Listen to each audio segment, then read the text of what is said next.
नमस्कार श्रोता बंधु। आज शुणा गल्प गदावरीश महापात्र गोटे चामुची। आसतु शुणा। मु जेतेबेले सेठाकू जाए सबुबले सही चा दुकान ही चा खाए। मो परी जड़े धबधाउलिया भद्रलोक सेठारे चा खाइबार देखिले अनेक आश्चर्य हुअन्ति। बेले बेले साथी थिबा बंधु माने बाट भांगी चली जाती। मु किंतु सेठाकू जाए। ओडिशा रे छोट सहर कहले जहाकू बुझाए से स्थानटा ठीक सैया। एसडीओ कचेरी, पुलिस थाना, डाक्तरखाना, मुनसबकट सबू सेठारे अच्छे। लोक समागम मंद नुहे। गड़जातर पहाड़िया नईर हठात बढ़ी आसी बढ़ी छाड़ीगला परी प्रतिदिन सेठारे बाहर लोक संख्या बढ़े छिड़े।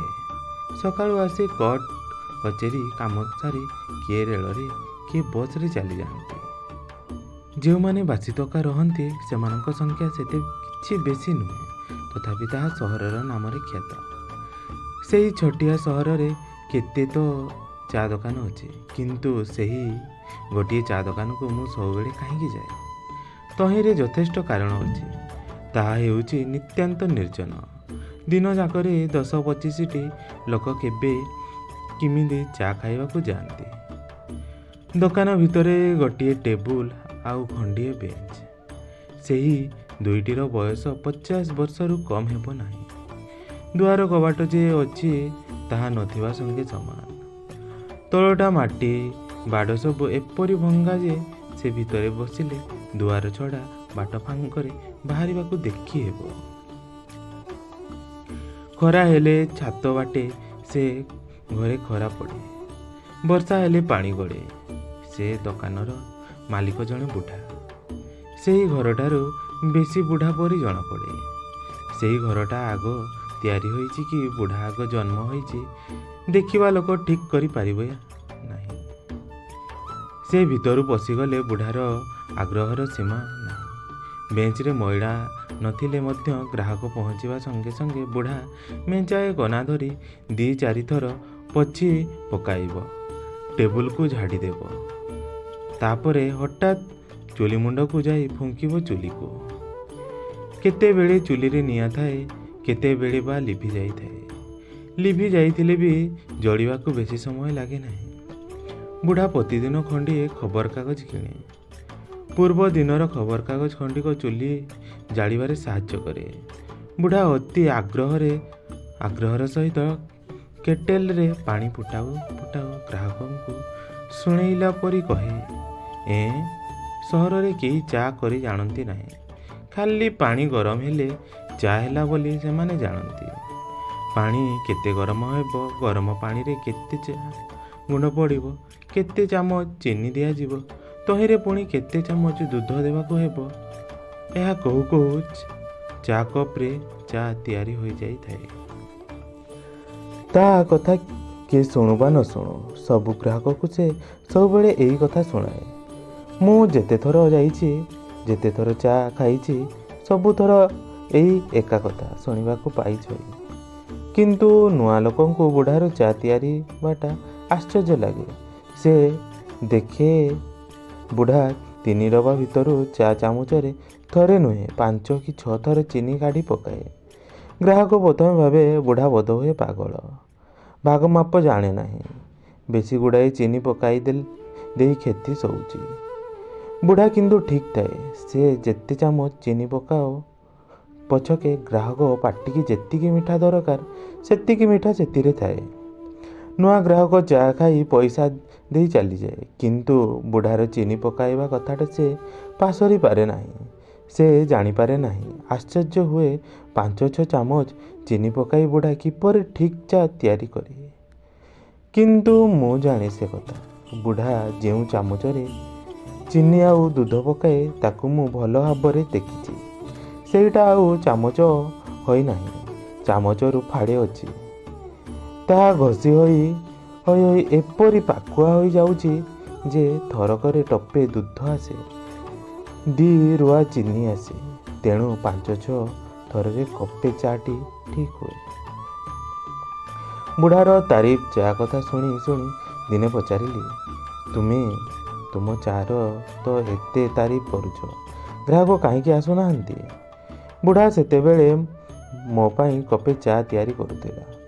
ମୋ ପ୍ରଶ୍ନ ଶୁଣି ହଠାତ୍ କାମ ବନ୍ଦ କରି ମୁହଁ ଟେକି ମୋତେ ଚାହିଁଲା। ମନେ କଲି ସତେ ଅବା ତା ପ୍ରାଣରେ ମୁଁ କିଛି ଗୋଟାଏ ଆଘାତ ଦେଲି। କପାଳର ଚର୍ମ କୁଞ୍ଚିତ ହୋଇଯାଉଛି, ଆଖି ଦୁଇଟି ଅର୍ଦ୍ଧ ନିମିଳିତ। ଗତ କେତେ ମାସ ହେଲା ବୋଧହୁଏ ମୁଣ୍ଡରେ ତେଲ ହାତ ବାଜି ନ ଥିବାରୁ ବାଳ ଭ୍ରୁଲତା ଉପରକୁ ଝୁଲି ପଡ଼ି ଆସିଛି। ବାରପଣ ଦାନ୍ତ ଖସି ଯାଉଥିବା ଫଳରେ ଉଚ୍ଚାରଣଟା ବିଭଙ୍ଗ ଶୁଣାଯାଉଛି। ବୁଢ଼ା କହିଲା, ଗ୍ରାହକ କାହିଁକି ଆସୁନାହାନ୍ତି ସେଥିପାଇଁ ଏ ଚାମଚ ଦାୟୀ। ଏହା କହି ମୋ ହାତକୁ ଚାମଚଟି ବଢ଼ାଇ ଦେଲା। ଦେଖିଲି ଚାମଚର ସେହି ଖାଲୁଆ ଅଂଶ ସମ୍ପୂର୍ଣ୍ଣ ଅଧେ ଛିଣ୍ଡି ଯାଇଛି। ବୁଢ଼ା ବିଶି ଆଙ୍ଗୁଠି ଘଷି ହୋଇ ବେଣ୍ଟ ପାକୁଆ ହୋଇଯାଉଛି। ମୁଁ ତାକୁ କିଛି ସମୟ ନିରୀକ୍ଷଣ କରି ପଚାରିଲି, ଇଏ କେମିତି ଦାୟୀ?